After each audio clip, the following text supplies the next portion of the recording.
আসসালামাইকুম। আমি এখন আছি বোনা আউশের জমিতে। মুন্সিগঞ্জে এখনো বোনা আউশের প্রচলন আছে।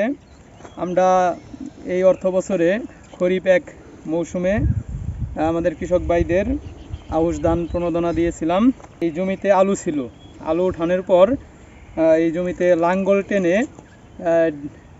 ডিপলিং পদ্ধতিতে ধানের বীজ দিয়েছিল। সেই বীজ থেকে চারা হয়েছে। এটা আলাদা কোনো বীজতলা করে করা হয়নি। এর জন্য এটা হচ্ছে বোনা আউশ, একদম সরাসরি বীজ বপন করা হয়েছিল। সেই বীজ থেকে এই যে সুন্দর চারা হয়েছে, এখান থেকেই গাছগুলা বড় হবে, কুশি দিবে, এমনকি আউশ ধান হবে।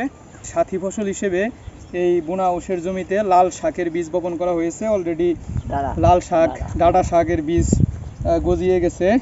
এর আগে আমরা অন্যান্য ফসলের সাথে আমরা সাথী ফসল দেখছি, কিন্তু আমিও এইবারই প্রথম এই ধানের জমিতে ধানের সাথে অন্য আরেকটা ফসল সাথী ফসল হিসেবে দেখলাম। দেখে আসলে সত্যি খুব ভালো লাগলো যে আমরা যে সরকারি যে প্রণোদনা পুনর্বাসন কৃষক ভাইদেরকে আমরা দেই, তা কৃষক ভাইরা যথাযথভাবে যত্ন সহকারে এগুলা চাষাবাদ করতেছে, এমনকি সুন্দরভাবে লাইন করে বপন করছে।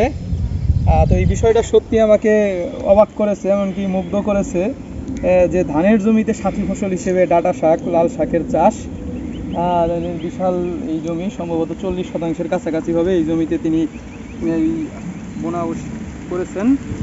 এটা বিধান 98-এর জাত।